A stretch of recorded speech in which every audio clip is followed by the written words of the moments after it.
Assalamualaikum warahmatullahi ta'ala wabarakatuh. Bismillahirrahmanirrahim. Alhamdulillahirabbil alamin. Wa bihi nasta'in ala umurid dunya waddin.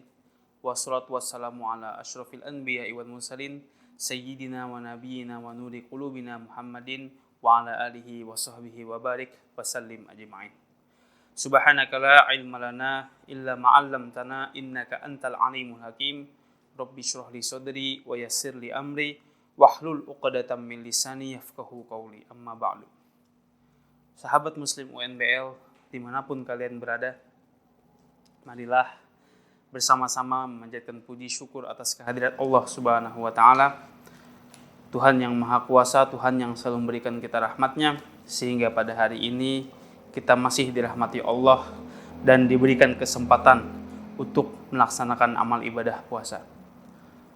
Dan mudah-mudahan sampai seterusnya kita selalu dirahmati Allah Subhanahu wa taala, dan juga kita berharap agar ibadah puasa kita diterima oleh Allah Subhanahu wa taala. Amin amin ya rabbal alamin. Selawat serta salam tak lupa kita selalu haturkan kepada junjungan besar Nabi kita Nabi Muhammad sallallahu alaihi wasallam beserta seluruh keluarga beliau dan juga para sahabat dan juga para tabi'in serta para umat dari zaman dahulu ila yaumil qiyamah. Sahabat Muslim UNBL dimanapun kalian berada, memasuki episode selanjutnya daripada tema tentang Ramadan yang membahas tentang hikmah daripada orang yang bersabar. Tentu kita mengetahui, dilihat dari hikmah di balik puasa Ramadan itu sendiri akan menjadikan kita sebagai orang yang bersabar. Maka ketika kita bisa bersabar, ada hikmah tersembunyi lagi di dalamnya. Sehingga tidak sia-sia jikalau kita menanamkan sifat sabar itu kepada diri kita. Karena manusia itu, Nabi pernah mengatakan, al-insan mahalul khata' wan nisyan. Manusia itu tempat kesalahan dan juga tempat kelupaan. Maka ketika kita menanamkan sifat sabar, kita tidak mudah untuk menjadi orang yang marah. Ketika kita salah atau orang salah kepada kita tanamkan sifat sabar kepada kita, dan kita mengetahui bahwasannya yang salah itu manusia, di mana manusia itu ada tempat salah dan juga lupa, maka kita akan sabar dan tidak senantiasa menghina orang yang telah salah kepada kita. Ada beberapa hal poin penting jikalau kita bisa menanamkan sifat sabar pada diri kita. Salah satunya adalah sifat husnuzon akan tumbuh ketika kita berhasil menanamkan sifat sabar dalam diri kita. Husnuzon adalah berbaik sangka kepada orang. Mungkin di saat-saat yang biasa kita lakukan, di mana sifat sabar itu tidak ada dalam diri kita, maka ketika ada orang berbuat salah kepada kita, atau kita yang sengaja berbuat salah kepada orang, itu disebabkan karena ada sifat su'uzon. Apa itu su'uzon? Berburuk sangka kepada orang. Karena sifat sabar tadi tidak ada dalam diri kita, maka hati kita akan merespon otak kita untuk mengatakan hal-hal yang tidak wajar dan tidak baik pada orang yang belum tentu melakukannya.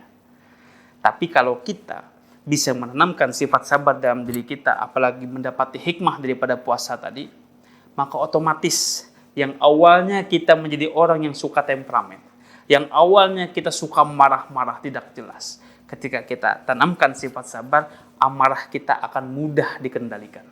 Dan juga jika ada sesuatu yang tidak enak di hati kita, maka kita lebih berpikir positif daripada berpikir negatif terhadap hal yang tidak enak pada diri kita. Maka penting bagi kita untuk menerapkan sifat sabar tadi, supaya kita mendapatkan akhlak yang mulia. Karena akhlak mulia bukan sesuatu yang bisa dibuat-buat, tapi akhlak mulia itu adalah sesuatu yang sudah melekat pada diri kita. Untuk mendapatkan akhlak mulia, kita harus menanamkan dari dini sifat-sifat positif. Salah satunya sifat sabar tadi. Karena sifat sabar adalah salah satu sifat yang juga dimiliki oleh Nabi Muhammad SAW.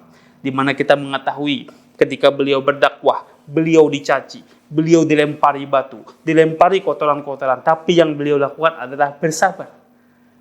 Dan bahkan ketika orang yang mencelakai beliau, yang membuat sakit hati beliau, tidak melakukan itu kembali, beliau bahkan menanyakan kepada orang-orang sekitar, kemana orang yang telah yang sering melakukan kejahatan-kejahatan kepada saya. Dan beliau mendengar bahwasannya orang yang selalu membuat keburukan kepada Nabi itu sedang sakit. Apa yang beliau lihat, yang beliau lakukan? Beliau mendatangi dan menjenguk orang yang tadi seraya mendoakan semoga cepat sembuh. Itulah hikmah daripada sifat sabar. Karena sabar akan membawa kebaikan dan membuka pintu kebaikan yang lainnya. Maka dari itu, pada hari ini sampai seterusnya, tanamkanlah sifat sabar pada diri kita, sehingga kita selalu berpikir positif dan juga selalu husnuzon terhadap apapun yang menghampiri kita. Terima kasih sahabat Muslim UNBL dimanapun kalian berada. Selalu berpikir positif dan tanamkan sifat sabar. Terima kasih. Wassalamualaikum warahmatullahi wabarakatuh.